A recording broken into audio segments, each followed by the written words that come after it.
ଆଜିର ମଣିଷର ଚିନ୍ତାଧାରା ଏମିତି ହୋଇଯାଇଛି ଯେ ନିଜ ଉପରେ ବିପଦ ପଡ଼ିଲେ କହିବେ ହେ ଭଗବାନ ମୋତେ କାହିଁକି ଏତେ କଷ୍ଟ ଦେଉଛ, ଆଉ ଅନ୍ୟ ଉପରେ ବିପଦ ପଡ଼ିଲେ କହିବେ ଇଏ ହେଉଛି ତା କଲା କର୍ମର ଫଳ। ବନ୍ଧୁ, ଜୀବନରେ କେବେ ବି ଗର୍ବ କରନ୍ତୁ ନାହିଁ, କାରଣ ସାଗରର ଢେଉ ଯେତେ ବି ଉଚ୍ଚା ଉଠୁନା କାହିଁକି ତାକୁ ବି ଜଣାଅଛି ପରିଶେଷରେ ସେ ସାଗର ଭିତରେ ହିଁ ପଡ଼ିବ। ଭାଙ୍ଗି ଯାଇଥିବା ସମ୍ପର୍କ ଆଉ ପୋଡ଼ି ଯାଇଥିବା ତରକାରୀ ମଧ୍ୟରେ କୌଣସି ବି ଫରକ ନଥାଏ। ଏ ଦୁଇଟିକୁ ଯେତେ ସଜାଡ଼ିବାକୁ ଚେଷ୍ଟା କଲେ ମଧ୍ୟ ଏଥିରେ ମଧୁରତା ଫେରିଆସି ନଥାଏ। ଅନୁମାନ ଭୁଲ ହୋଇପାରେ, କିନ୍ତୁ ଅନୁଭବ କେବେ ଭୁଲ ହୁଏ ନା। କାହିଁକି ନା ଅନୁମାନ ହେଉଛି ଆମ ମନର କଳ୍ପନା ମାତ୍ର, ହେଲେ ଅନୁଭବ ହେଉଛି ଆମ ଜୀବନର ଶିକ୍ଷା। ଆଖିରୁ ଝରୁଥିବା ଲୁହ ଓ ନୀରବତା ପଛରେ ଲୁଚି ରହିଥିବା ଦୁଃଖ ବୁଝିପାରୁଥିବା ଭଳି ମଣିଷଟି ଯଦି ଆପଣଙ୍କ ପାଖରେ ଅଛି, ତେବେ ବୁଝିନିଅନ୍ତୁ ଆପଣ ହେଉଛନ୍ତି ଦୁନିଆର ଜଣେ ଭାଗ୍ୟବାନ ମଣିଷ। ନିଜ ଜୀବନରେ ବାପା ମା ଓ ଗୁରୁ ବ୍ୟତୀତ ଅନ୍ୟ କାହାକୁ ଏତେ ଦାମୀ ସ୍ଥାନ ଦିଅନ୍ତୁ ନାହିଁ, କାହିଁକି ନା ନିଜେ ଶସ୍ତା ହୋଇଯିବେ। ରୋଜଗାର କମ୍ ହେଉ କି ଅଧିକ, ଜୀବନ ତ ସମସ୍ତଙ୍କ ପାଇଁ ସମାନ। ଛୋଟ ଗାଡ଼ି ହେଉ ବା ବଡ଼ ଗାଡ଼ି ହେଉ, ରାସ୍ତା ତ ସମସ୍ତଙ୍କ ପାଇଁ ସମାନ। ଖାଦ୍ୟ ଯେତେ ଟଙ୍କାର ବି ହେଉ, ପେଟ ପୂରିବା ସମସ୍ତଙ୍କ ପାଇଁ ସମାନ। ଘଣ୍ଟା ସାଧାରଣ ହେଉ ବା ହୀରା ଲଗା ହେଉ, ସମୟ ଦେଖାଏ ସମସ୍ତଙ୍କୁ ସମାନ। ଜଣେ ଗରିବ ହେଉ କି କୋଟିପତି, ମରିବାଟା ସମସ୍ତଙ୍କ ପାଇଁ ସମାନ। ତେଣୁ ମୃତ୍ୟୁ ପରେ ବଞ୍ଚି ରହିବା ପାଇଁ ଧନ ନୁହେଁ, ଜିଣିବାକୁ ହେବ ଅନ୍ୟର ମନ। ମୂର୍ଖ ଲୋକଙ୍କ ପାଇଁ ସମାଜ ନଷ୍ଟ ହୁଏ ନା, ସମାଜ ନଷ୍ଟ ହୁଏ ଶିକ୍ଷିତ ଲୋକଙ୍କ ମୂର୍ଖାମୀ ସ୍ୱଭାବ ପାଇଁ। ଯାହା ସହଜରେ ମିଳିଥାଏ ତାହା ସବୁଦିନ ପାଇଁ ରହିନଥାଏ, ଯାହା ସବୁଦିନ ଯାଏଁ ରହିଥାଏ ତାହା ଏତେ ସହଜରେ ମିଳିନଥାଏ। ମାଟି ଥିଲେ ଘାସ କଅଁଳେ, ଶରୀର ଥିଲେ ରୋଗ ହୁଏ, ପରିବାର ଥିଲେ ମତାନ୍ତର ହୁଏ। ହେଲେ ଏହାକୁ ମତାନ୍ତର ନ ଭାବି ଉତ୍ତମ ବୁଝାବଣା କରି ଆନନ୍ଦରେ ମିଳିମିଶି ଚଳିଲେ ଏହାକୁ ସଂସାର କୁହନ୍ତି। କ୍ରୋଧ, କ୍ରୋଧ କେବଳ ନିଜର କ୍ଷତି କରେ। ଆଉ ହସ, ହସ କେବଳ ସମ୍ପର୍କ ସୃଷ୍ଟି କରିବାକୁ ରାସ୍ତା ଦେଖାଏ। ଅଭିମାନ ସମ୍ପର୍କକୁ ନିବିଡ଼ କରେ, ସ୍ନେହରେ ସମ୍ପର୍କ ବନ୍ଧା ହୁଏ, ଅହଙ୍କାର ସମ୍ପର୍କରୁ ଦୂରେଇ ଦିଏ।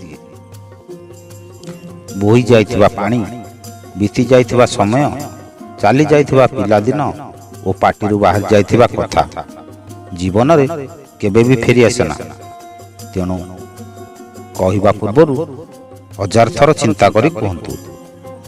ଗୋଟିଏ ମଣିଷ ବଞ୍ଚି ରହିବା ପାଇଁ କେବଳ ଖାଦ୍ୟ ନୁହେଁ, ବରଂ ହସ ଖୁସି, ସ୍ନେହ ଶ୍ରଦ୍ଧା ଓ ଭଲ ପାଇବା ବି ଉଚିତ ପରିମାଣରେ ଦରକାର। ଆଜିର ସଂସାରରେ ଅନେକ ଲୋକ ଅନ୍ୟମାନଙ୍କୁ ବିପଦରେ ପକାଇ ତାଙ୍କ ସରଳତାର ସୁଯୋଗ ନେଇ ତାଙ୍କୁ ନିନ୍ଦିତ କରି ଖୁସି ମନାଇଥାନ୍ତି। ହେଲେ ସେ ନିଜେ ମଧ୍ୟ ଜାଣିନଥାନ୍ତି ଯେ ସେ ଖୁସି ଖୁବ୍ ଅଳ୍ପ ଦିନର। ସେମାନେ ଜାଣିନଥାନ୍ତି ଯେ ଅନ୍ୟ ପାଇଁ ଖୋଳୁଥିବା ଗାତରେ ଦିନେ ନା ଦିନେ ସେ ନିଜେ ହିଁ ପଡ଼ିବ। ଯିଏ ତୁମକୁ ବୁଝିପାରୁନି ତାକୁ ବୁଝାଇବା କିଛି ଆବଶ୍ୟକ ନାହିଁ। ଚୁପଚାପ କିଛି ଦିନ ତାଠାରୁ ଦୂରେଇ ଯାଅ, ତାପରେ ସେ ଅନୁଭବ କରିପାରିବ ତୁମ ଅନୁପସ୍ଥିତି ତାକୁ କେତେ କଷ୍ଟ ଦେଉଛି। ବ୍ୟବହାର ସୁନ୍ଦର ହେଲେ ମନ ମନ୍ଦିର ହୋଇଥାଏ, ଆହାର ସୁନ୍ଦର ହେଲେ ଶରୀର ସୁନ୍ଦର ହୋଇଥାଏ, ବିଚାର ସୁନ୍ଦର ହେଲେ ମସ୍ତିଷ୍କ ସୁନ୍ଦର ହୋଇଥାଏ। ଏହି ତିନୋଟି ସୁନ୍ଦର ହେଲେ ଜୀବନ ସୁନ୍ଦର ହୋଇଯାଏ। ଗୋଟିଏ ଖାଣ୍ଟି ସତ କଥା ହେଉଛି, ମଣିଷର ନିଜର କ'ଣ? ଜନ୍ମ ଅନ୍ୟଠାରୁ ହୁଏ, ନାମକରଣ ଅନ୍ୟମାନେ କରନ୍ତି, ଶିକ୍ଷା ଅନ୍ୟଠାରୁ ପ୍ରାପ୍ତି ହୋଇଥାଏ, କାମ କରିବା ବି ଅନ୍ୟମାନେ ଶିଖାନ୍ତି, ଶେଷରେ ଶ୍ମଶାନ ମଧ୍ୟ ଅନ୍ୟମାନେ ନିଅନ୍ତି। ଏହି ସଂସାରରେ ତୁମର ନିଜର କ'ଣ ଅଛି ଯେ ତୁମେ ଏତେ ଗର୍ବ କରୁଛ? ଥରେ ଭାବି ଦେଖିଲ। ଜୀବନର ସବୁ ପରିସ୍ଥିତି କ୍ଷଣସ୍ଥାୟୀ। ଯେବେ ଭଲ ସମୟ ଆସେ ନିଜେ ଖୁସିରେ ଉପଭୋଗ କରିବା ସହ ଅନ୍ୟମାନଙ୍କ ସହ ମଧ୍ୟ ଖୁସି ବାଣ୍ଟନ୍ତୁ। ଏବଂ ଖରାପ ସମୟ କିଛି ଶିକ୍ଷା ଦେବାକୁ ଆସିଥାଏ। ଶିକ୍ଷା ନେବା ସହ ମନେ ରଖନ୍ତୁ, ଏହା ବି ବେଶୀ ସମୟ ରହିବ ନାହିଁ। ଜୀବନ ଥିବା ଯାଏ କିଏ କେବେ ବୁଝନ୍ତି ନାହିଁ କି କେମିତି ବଞ୍ଚିଛ। ମରିବା ଦିନ ସମସ୍ତେ ଅନ୍ୟକୁ ପଚାରନ୍ତି କେମିତି ମଲା କି। କିଛି ଲୋକ ନିଜକୁ ନେଇ ଅହଙ୍କାର କରନ୍ତି, ନିଜକୁ ବଡ଼ ଭାବନ୍ତି, କିନ୍ତୁ ସେମାନେ ହୁଏତ ଜାଣନ୍ତି ନାହିଁ ଫୁଲର ସୁଗନ୍ଧ ଆଉ ମଣିଷର ଗର୍ବ ବେଶୀ ଦିନ ରୁହେ ନାହିଁ। ଗୀତାରେ ଭଗବାନ ଶ୍ରୀକୃଷ୍ଣ କହିଛନ୍ତି, ମୁଁ କାହାର ଭାଗ୍ୟ ତିଆରି କରେ ନାହିଁ, ମଣିଷ ନିଜେ ନିଜର ଭାଗ୍ୟ ତିଆରି କରିଥାଏ। ତୁମେ ଆଜି ଯାହା କରୁଛ ତାହାର ଫଳ ତୁମକୁ କାଲି ପ୍ରାପ୍ତ ହେବ ଏବଂ ଆଜି ଯାହା ତୁମର ଭାଗ୍ୟରେ ଅଛି ତାହା ପୂର୍ବରୁ କରାଯାଇଥିବା କର୍ମର ଫଳ। ସେଥିପାଇଁ ଜୀବନକୁ ଉପଭୋଗ କର, ନିଜେ ହସ ଓ ଅନ୍ୟକୁ ହସାଅ। ରାଗ ଓ ହିଂସା ଛାଡ଼, କାରଣ ମଣିଷର ନିଶ୍ୱାସକୁ ବି ଜଣା ନଥାଏ ଯେ ସେ ଫେରିବ କି ନାହିଁ। ସୃଷ୍ଟିର ନିୟମ ଏହା ଅଟେ, ଆପଣ ଯାହା ବାଣ୍ଟିବେ ତାହା ଆପଣଙ୍କ ପାଖରେ ବେଶୀ ହେବ।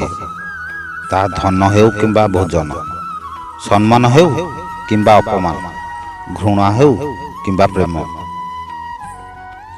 ଜୀବନରେ ତୁମେ ସବୁ ମୌକାର ଲାଭ ଉଠାଅ, କିନ୍ତୁ କାହା ଭରସାର ଲାଭ ଉଠାଉ ନାହିଁ। କାରଣ ପ୍ରତ୍ୟେକ ମଣିଷ ଗୋଟିଏ କଥା କହିଥାଏ, ଭଗବାନ ଦିନେ ସବୁ ଠିକ୍ କରିଦେବେ। ଗୋଟିଏ କଥା ମନେ ରଖନ୍ତୁ, ଯିଏ ତୁମ ପାଖରେ ଅନ୍ୟ ଲୋକ ବିଷୟରେ ଖରାପ କଥା ଗପୁଛି ସେ ଅନ୍ୟ କାହା ପାଖରେ ତୁମ ବିଷୟରେ ବି ଖରାପ କଥା ଗପୁଥାଇପାରେ। ଏଭଳି ଲୋକଙ୍କ ଠାରୁ ଦୂରେଇ ରହିବା ବହୁତ ଭଲ। ପାହାଡ଼ ଉପରେ ଠିଆ ହେଲେ ଆକାଶଟା ଯେତେ ପାଖରେ ମନେ ହୁଏ ଆକାଶଟା ସେତେ ପାଖରେ ନଥାଏ। ଠିକ୍ ସେମିତି କିଛି ଲୋକ ଯେତେ ବି ନିଜର ମନେ ହୁଅନ୍ତି ବାସ୍ତବରେ ସେ ସେତେ ନିଜର ନୁହନ୍ତି। ମଣିଷ ବେଳେ ବେଳେ ବହୁତ କିଛି ଅକୁହା କଥା କହିବାକୁ ଚାହିଁଥାଏ, ହେଲେ ଦୁଃଖର କଥା ତା କଥା ଶୁଣିବାକୁ ସେତେବେଳେ କାହା ପାଖରେ ସମୟ ନଥାଏ। ସରଳ ବିଶ୍ୱାସୀ ମଣିଷଟିଏ ସବୁବେଳେ କଷ୍ଟ ଓ ଯନ୍ତ୍ରଣା ପାଏ, କାହିଁକି ନା ସେ ସବୁ ସଦସ୍ୟଙ୍କୁ ଆପଣାର ଭାବି ବିଶ୍ୱାସ କରିଥାଏ। ରାଗିଥିବା ସମୟରେ କାହାକୁ କିଛି କୁହ ନାହିଁ, ଆଉ ଖୁସି ଥିବା ସମୟରେ କାହାକୁ କିଛି କଥା ଦିଅ ନାହିଁ, କାରଣ ପରେ ଏହି କଥା ପାଳନ କରିବା ଅସମ୍ଭବ ହୋଇପଡ଼ିବ। ଗଛରେ ଫୁଲ ପୁରୁଣା ହୋଇଗଲେ ଗଛ ଫୁଲକୁ ପକାଇ ଦେଇଥାଏ। ଠିକ୍ ସେହିପରି ସମ୍ପର୍କ ପୁରୁଣା ହୋଇଗଲେ ମଣିଷ ତାକୁ ପାଦରେ ଆଡ଼େଇ ଦିଏ। ଆଜିର ମଣିଷର ଚିନ୍ତାଧାରା ଏମିତି ହୋଇଯାଇଛି ଯେ ନିଜ ଉପରେ ବିପଦ ପଡ଼ିଲେ କହିବେ, ହେ ଭଗବାନ ମୋତେ କାହିଁକି ଏତେ କଷ୍ଟ ଦେଉଛ, ଆଉ ଅନ୍ୟ ଉପରେ ବିପଦ ପଡ଼ିଲେ କହିବେ ଇଏ ହେଉଛି ତା କଲା କର୍ମର ଫଳ। ସତରେ ଏ ମଣିଷଟି ଭାରି ଅଜବ। ଭଲ ପାଇଲେ ଘୃଣା ଶିଖାଏ, ସମ୍ମାନ ଦେଲେ ଛୋଟ ଭାବେ, ଆଉ ଯଦି ନିଜର କରିବେ ସ୍ୱାର୍ଥପର ହୁଏ। କଥା ହେଲେ ମୂର୍ଖ ଭାବେ, ଯଦି କାହାକୁ ହସାଇବ ପାଗଳ ଭାବେ, ଆଉ ସାଥିରେ ରହିଲେ ହାତ ଛାଡ଼ିଦିଏ। ଏ ମଣିଷକୁ ଚିହ୍ନିବା ଭାରି କଷ୍ଟକର। ଶେଷରେ ଏତିକି କହିବି, ହେ ଈଶ୍ୱର, ସୁଖ ଏତିକି ଦିଅ ଯେ ମନରେ ଅହଙ୍କାର ନ ଆସୁ, ଆଉ ଦୁଃଖ ଏତେ ଦିଅ ଯେ ତୁମ ଉପରୁ ମୋ ଭରସା ନ ତୁଟୁ। ସମୟ ଠାରୁ ଓ ପବନ ଠାରୁ ଅଧିକ ଦ୍ରୁତ ଗତିରେ ମଣିଷର ମନ ପରିବର୍ତ୍ତନ ହୋଇଥାଏ। ମଣିଷ ମନକୁ କିଛି ବି ବିଶ୍ୱାସ ନଥାଏ, କେତେବେଳେ କେଉଁ ରୂପ ଧାରଣ କରିବ ସେ କଥା କେହି ବି କହିପାରିବେନି।